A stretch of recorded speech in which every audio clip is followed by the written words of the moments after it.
tarmac visits. There's all kinds of things that happen in the political sphere. And it seems as though, quite often, the truth doesn't really trickle down. Matter of fact, if you go to every presidential library, what you learn is the president was perfect. Well, great. Wonderful president. Don't learn too many about shortcomings. Don't learn about too many investigations. Don't learn about too many failures. And that's in a day and time when, even still on the media, social media, digital media, it can be very difficult to get to the truth of a matter and find out what's really happening here. And sometimes in the very crevices of the internet, you can get a hint of it here and there regarding certain topics. And sometimes it's allowed to be surfaced a little bit, but most times what happens? It is suppressed completely, even to the point of punishment, punitive action upon those who try to publish it. This was back in the day when there was no digital media, folks.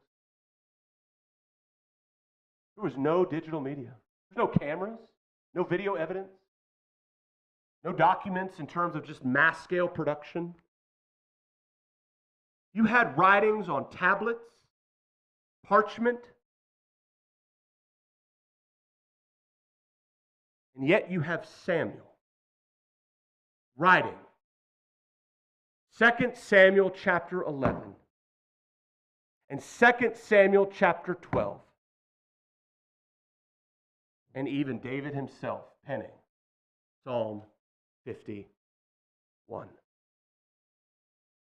What do I mean by David was overruled? The man in David, in terms of like what he wants, his interests, his focus, do you think he wants that to be published? You think about a legacy. What do politicians focus on as they get older? Their legacy. In other words, how can I clean things up around here to make sure I look great? And all my shortcomings, they get pushed to the side and are ignored throughout history. Yet in a time when the publication of words was extremely difficult compared to today,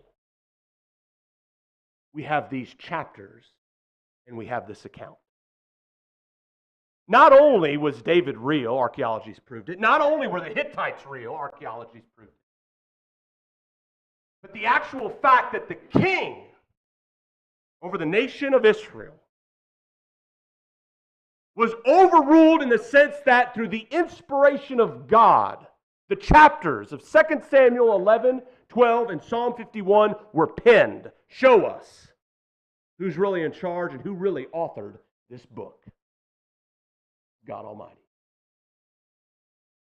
What a blessing it is, even in reading the very authors of those who write what they write, to see, given the fact that they identify and actually allow to surface and detail their shortcomings.